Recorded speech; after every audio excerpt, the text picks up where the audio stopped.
एक बहरूपिया था।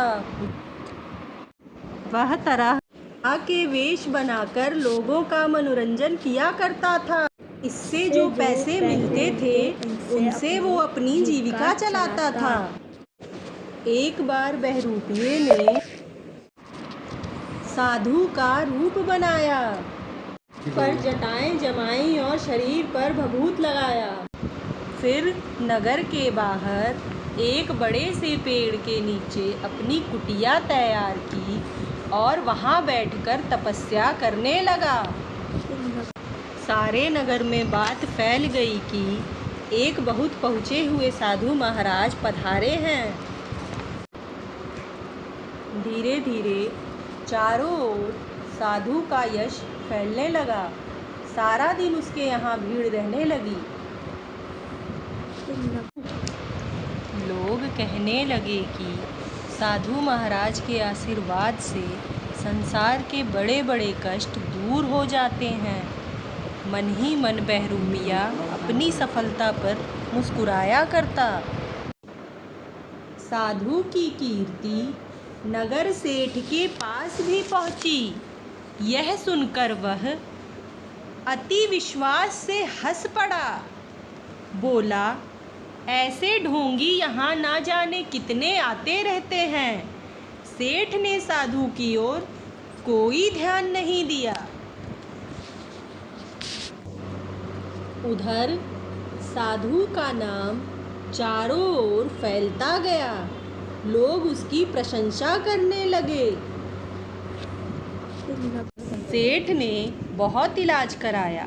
सारे नामी वैद्य डॉक्टर बुलाए गए, पर सेठानी की तबीयत ठीक ही नहीं हुई। सेठ को लगा वो अब नहीं बचेगी। लोगों ने उसे सलाह दी कि एक बार साधु महाराज को दिखा दे, इसमें क्या हानि है। हार कर सेठ तैयार हो गया। वह बीमार सेठानी को लेकर साधु की कुटिया की ओर चल पड़ा।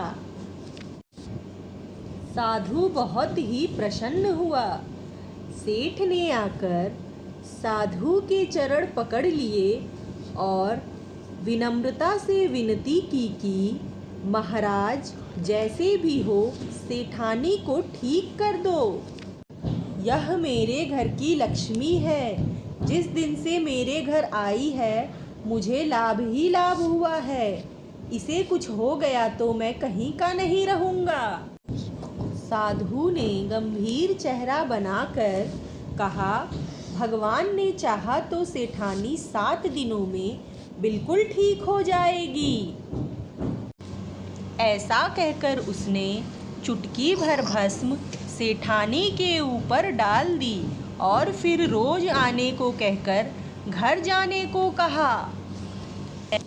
संयोग की बात, धीरे धीरे सेठानी की तबीयत भी सुधरने लगी। 7-8 दिनों में लगने लगा कि उसकी बीमारी अब समाप्त होने को है। सेठ को साधु पर गहरा विश्वास हो गया। सेठानी ठीक हो गई। सेठ रोज साधु के पास सेठानी को लेकर आता रहा।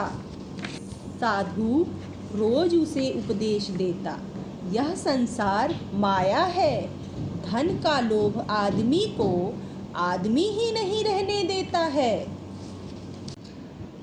एक दिन साधु ने देखा कि गाड़ियों का काफिला उसकी कुटिया की ओर आ रहा है। सेठ ने आते ही साधु को प्रणाम किया। गाड़ियों से सोने चांदी के कलसे उतारे जाने लगे। उनमें कीमती आभूषण, मोहरे और हीरे जवाहरात भी थे। ने साधु के चरण पकड़कर कहा, महाराज मैं आपके उपदेशों से मुझे सच्चा ज्ञान हो गया है। झूठ कपट से मैंने जो धन कमाया है वह सब मैं आपके चरणों में रख रहा हूँ। इसका जो भी आप चाहें करें, गरीबों में बांट दें या मंदिर बनवा दें, बस मुझे अपना शिष्य बना लें। साधु ने गंभीर होकर उत्तर दिया, मैंने तुझे धन त्यागने का उपदेश दिया, तू माया में मुझे क्यों फंसाता है। मैं इस धन को हाथ भी नहीं लगा सकता हूँ। तू जो चाहे इस धन का कर, मुझे इससे कोई लेना देना नहीं है। उसने सेठ को समझा बुझाकर वापस घर भेज दिया। अगले दिन सेठ फिर से आया और उसके अचरज का ठिकाना ना रहा। उसने देखा कि साधु का कहीं भी कोई अता पता नहीं है। इधर उधर देखा, कहीं भी कोई नहीं था। इतने में एक आदमी उसे आता हुआ दिखाई दिया। होना चाहिए कम से कम। वह आदमी बोला, हुजूर, मुझे मेरा इनाम दीजिए। सेठ ने पूछा, कैसा इनाम? तू है कौन? होना चाहिए कम से कम। वह आदमी बोला, माफ कीजिए सेठ जी, मैं वही कल वाला साधु हूँ। होना चाहिए कम से कम। मैं साधु वाधु कुछ नहीं, आपका सेवक बहरूपिया हूँ। होना चाहिए कम से कम। मैंने आप जैसे चतुर आदमी को अपना रूप बदलकर खेल दिखाया। होना चाहिए कम से कम। इसलिए मुझे बहुत बड़ा इनाम मिलना चाहिए, है ना सेठ जी? सेठ को बहुत आश्चर्य हुआ। वह संभल कर बोला, इनाम तो मैं तुझे अवश्य दूंगा। सचमुच तूने तो कमाल ही कर दिया। लेकिन एक बात बता, मैं अपनी संपत्ति तेरे पास लेकर आया था, लेकिन तब तूने उसे स्वीकार नहीं किया। ऐसा भला क्यों किया तूने? बहरूपिया बोला, सेठ जी, यह बात मेरे मन में भी आई थी। उस समय सारी संपत्ति लेकर आज मैं कहीं भी जा सकता था, फिर भी मैंने सोचा कि यह गलत है। ऐसा काम करूंगा तो लोगों का साधुओं पर से विश्वास हट जाएगा। इस बात पर सेठ ने मुस्कुराते हुए बोला कि मेरी सेठानी की बीमारी तूने पल भर में कैसे ठीक कर दी? होना चाहिए कम से कम। बहरूपिया बोला, उसमें भी मैंने कुछ भी नहीं किया है। आप और होना चाहिए कम से कम। सेठानी जी रोज यहाँ आते रहे, इससे हवा पानी में बदलाव हुआ और होना चाहिए कम से कम। सेठानी बिल्कुल ठीक हो गई। नगर सेठ अचरज से भर गया। उसने बहरूपिये को ढेर सारा इनाम दिया और वहाँ से चला गया।